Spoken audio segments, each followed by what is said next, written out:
Hello. Oh, it always freezes. I always say that at the beginning as well. It keeps freezing anyway. Hello, happy Monday, everybody. How are we all today?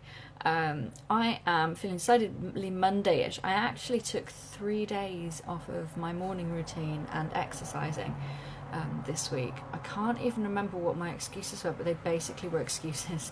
I had no reason really not to do it. My alarm, for those who don't know, my alarm goes off at 5:15 every morning, but it's just my Fitbit just vibrates on my wrist, so it's quite good because it wakes me up, but usually hopefully Samara stays asleep. So yeah, it went off on Friday and I think I was just so knackered. I just slept in. I think I did a big workout on Thursday morning. Melissa. I did a big workout Thursday and then I went to the gym as well and had a PT session, so I was knackered, so I kind of felt like it was okay Friday morning not to work out. Except that my morning routine is not just working out. My morning routine is exercising and meditating and reading a book, which is, Samara knows that too. So I didn't meditate or read a book. I ended up meditating later in the day. It just isn't the same. So anyway, yeah, so that's, I'm feeling a bit weird this morning because I got up to exercise and then I'm doing a 30-day challenge, and today's challenge video was stretching, and I was like, I've not done anything for 3 days, kind of wanted to get a bit hot and sweaty. So anyway, I've decided I'm going to try, no, do or do not, there is no try. I'm going to start doing like Monday motivation, because I really want to do some more live videos, and I figure Monday motivation is a good way to kind of get started, so that's what I'm going to do. So today's Monday motivation is basically I listen to podcasts in the morning in the shower. I can't show you how I do it because I'm using my phone to video myself, but I have a Podcast Addict app because I don't get on with Stitcher and I'm not on Apple, so I can't have iTunes. I have Podcast Addict, and I'm subscribed to loads of different podcasts, but there's only like 2 or 3 that I actually will listen to over and over again. And I put my phone in a breakfast bowl and turn it up really loud, and then I sit it on the toilet while I'm in the shower so that I can hear it, and I listen to that while I'm getting dressed. And Samara kind of knows that, oh, I have my lady on when I'm in the shower, so she knows that quite often she'll put headphones on and play on the tablet if she's that way inclined, or she'll do some drawing like she did this morning. So anyway, I listen to podcasts and they kind of set me up for the day and get me thinking about what I want to be thinking about. But this morning I was going to listen to like a business podcast to get myself into the frame of mind for doing lots of work, because I have lots of work to do today. But I ended up listening to one about diet and exercise and health and fitness and all that business, which I'm also trying to motivate myself for, because I'm having a bit of an unmotivated time at the moment. So this morning I thought I would talk about burst training and why it's better, or why, for me anyway, I think it's the best thing to do. So basically, for 4 reasons it's good for you. Burst training, for those who don't know, is like HIIT training, high intensity intervals, or there's a Tabata, which I think is like 20 seconds on, 10 seconds off for 4 minutes or something like that. Both of those I think count as high intensity intervals as burst training. And what you do is you don't just go, you go literally all out as hard as you can. I watched a video Chalene Johnson did where she said you should be getting to the end of it and looking at the clock thinking, oh my god, is the clock broken? Oh, like I really can't do it. And when you get really out of breath, you need to really push yourself really hard. And it takes a bit of mental kind of strength or stamina to have that serious kind of honest conversation with yourself and go, come on, you can go harder than this. So I try and do burst training instead of like normal cardio. I used to go to the gym and spend ages on the treadmill and think I was being really healthy, and it always tells you you've burned like so many calories and you're like, yeah, that's my Wi-Fi just being fantastic, well done Wi-Fi. So I always used to think like cardio was like, ages on the treadmill, and I used to wonder why. I did a half marathon once with this guy, and he finished way in front of me, like way before me. He does half marathons all the time, he runs twice a week, blah blah blah, and he was quite a big guy. Like he was quite, I wouldn't say he was fat, but he was like big, and he didn't do a lot of weight training, and I really couldn't understand it, and now I think I do, having like read about burst training and stuff. So the first reason that burst training is a good idea is it helps you to cope with stress. So all exercise, any sort of exercise at all, increases your cortisol levels, and for me, in my head, cortisol means fat around your belly, because that's what it basically does. But with burst training, the way that it works is it increases your anabolic hormones, which are the good hormones, which kind of even out the cortisol and kind of kick it back into touch where it should be. So that's things like HGH and testosterone, and you might think, oh, testosterone, but I'm a girl. But we need those things, and HGH especially, human growth hormone, is really important. It can really help you with building muscles and things, but it also just kind of helps to level out the cortisol. Elevated cortisol over a long time can lead to muscle breakdown and fat storage, which is how you end up, oh, good morning, Phil, how you end up with fat around your belly. I have a massive problem with fat around my belly because I'm female, and I think it's a family trait as well that I just have a fat belly and I'm trying not to. So burst training for me is the best thing that I can do. The second one, which I also quite love, is fat burning. If you do burst training, I always feel like if I do like a Tabata and it's like 4 minutes, and you get to the end of it and you're like, and you're supposed to get to the end of 4 minutes with a Tabata and feel like you literally could not do another second. And I do, and sometimes I'm a bit like, I might be sick on the floor here, it's really hard work. I might actually try and see if I can post some links to videos in the bottom here afterwards. But yeah, if you do that and you're supposed to feel like you can't do any more, and then I tend to feel like, oh, I only did 4 minutes, that's a bit rubbish. Yeah, HIIT training, Lee, is a form of burst training. It's, yeah, cortisol, yeah, stress. I'm a real stress head. If I don't get some exercise, it's real bad. So with kind of, I always feel like if I do like a Tabata and it's only 4 minutes, and I get to the end of it and I'm like, rubbish. And I always log my exercise on my Fitbit, and that's as I've like burned like 10 calories or something, and I'm like, maybe I should do some more. It feels a bit rubbish. But you also feel like, I don't think I could do any more.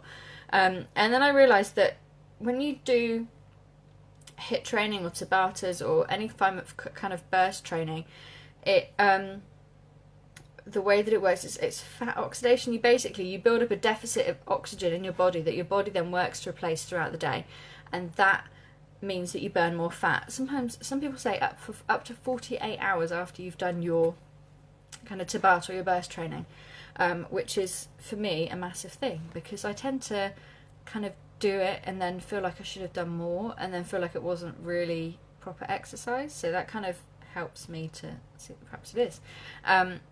More into, oh, what have I written there? Oh, it doesn't matter. So the third thing for me is diabetes. My nan got type 2 diabetes, I think when she was about 70ish, and my mum was diagnosed with type 2 diabetes around when she was about late 50s, early 60s. And I was looking at my lifestyle and thinking, God, you eat a lot of rubbish, Vicky, and you don't exercise much, and you sit at that desk all day. And I was thinking, God, if I'm not careful, yeah, it's brief, but the results are amazing, exactly. So I was thinking, gosh, if I'm not careful, I'm going to end up getting type 2 diabetes in my 50s or even my 40s. I really need to sort myself out. And I was reading up then about, you know, the best exercises, because, like, you know, all exercises are not created equal, the same as calories. What did I hear? Your weight loss is not a mathematical equation. Like, it's not calories in, calories out. It's not that simple. And exercise is the same. I'm literally right next to my Wi-Fi box. Goodness. So diabetes basically for me is a big concern. I'm concerned about it. And different kinds of exercise can help you kind of to combat it, I think, in a better way. So diabetes is to do with your insulin level and sensitivity to insulin. If you develop type 2 diabetes, not type 1 is something you're born with and you can't do much about except have injections, I think, but type 2 is something that is, on the whole, for most people who have type 2 diabetes, it is something that their diet and lifestyle has caused. Not everybody, some people just develop it and they can't do much about it. I obviously have a genetic predisposition towards it, but I don't believe at all that that means that I'm definitely going to get it, and I'm going to do everything I can to avoid it. So your body becomes less sensitive to insulin, so your body produces more insulin because it thinks it's not, anyway, blah blah blah, it's not working. So diabetes is a massive problem for everybody, not just for me, but I'm really kind of aware of it. So with burst training and interval training, it improves your glucose control and your insulin sensitivity, so it helps you to kind of keep that thing going in a way that you don't get with kind of longer kind of, long runs on the treadmill or whatever. So that's something for me was like a massive, like, oh, I should start doing this then. So I am trying to fit it in. No, I'm not trying to fit it in. I'm trying to make myself do it 2 or 3 times a week because I am really bad. And I'm doing a 30-day challenge at the moment, and I've had 3 days off it. And I feel like, oh, Becky. You need to, like, I've lost my momentum now, so I'm trying to get back into it. So the fourth reason, I've only got 4, so this is the 4th one, that I think burst training is the best idea for me, is time. Because realistically, the whole idea of doing burst training is that you go all out for like between 30 and 60 seconds. You literally put in everything you can and then you stop. And so I was listening to this podcast this morning, which is the reason I decided to do this video, and the lady made this like groundbreaking revelation that hadn't occurred to me before, is that you don't need to do it all in one go. So you can do a couple of rounds of it in the morning, and she suggested having like she has a stepping machine or something by her office door, so every time she goes in or out she does a couple of rounds on it. And I was thinking, well, I live in a flat, and I have to go upstairs to the toilet and downstairs to the front door, so why don't I make it that every time I go downstairs to the front door I do that 2 or 3 times, or down to the toilet or something. So I'm going to start doing that, because I do sit at my desk. I have a lot of work to do today, and I really should not be online at 9:10. I should be doing my work. So why don't I make it that, you know, every time I get up, I go downstairs, upstairs a few times, and do it that way, and then try and kind of fit in more burst training. So it doesn't have to be, I tend to think, like, if I'm going to exercise, I'm going to put on my sports bra, and I'm going to put on my exercise gear, and I'm going to, like, time it with my Fitbit, or, you know, do like a map my walk thing. Like, you know, if you don't record it on an electronic device, then it didn't happen, kind of thing. And I think I get caught up in that side of it rather than the actual bit where you go and do the workout. I was supposed to go to the gym this morning, but I've basically kind of looked at my day and thought, I don't want to be stressed for the rest of the week. Literally after 4 o'clock today, the next time I can sit at my desk and do work is Thursday afternoon. So I have basically all of that work to fit into today. Hence the fact I should not be doing this video, but I am, because that's how I roll. I'm such a rebel. So yeah, I'm kind of looking at HIIT training and burst training and Tabata as a way of making sure that I get that in. So I'm going to start doing it. As of today, I'm going to take off my flip-flops and put on some vaguely sensible shoes. I'll do it barefoot because I don't want to fall down the stairs. And every time I go up the stairs or down the stairs, I'm going to do it 2 or 3 times just to get my heart rate going. And that will hopefully improve my steps on my Fitbit as well, because otherwise they're going to be awful this week, because I am basically working really horribly all week.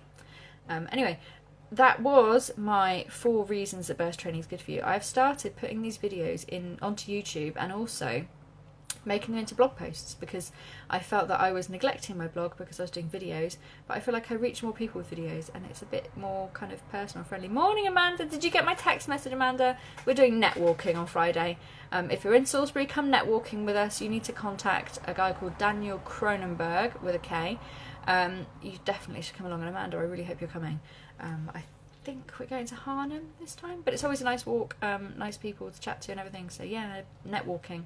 Anyway, that's enough from me for this morning. Sorry, Amanda, you've missed most of that, but you can catch the replay in a few minutes. Yay! I'm going to go and do some work now. Yay! And then run up and down the stairs a few times. Let's hope the postman knocks the door so I've got a reason to go downstairs in the first place. Have a fantastic Monday, everybody, and I'll be back soonish.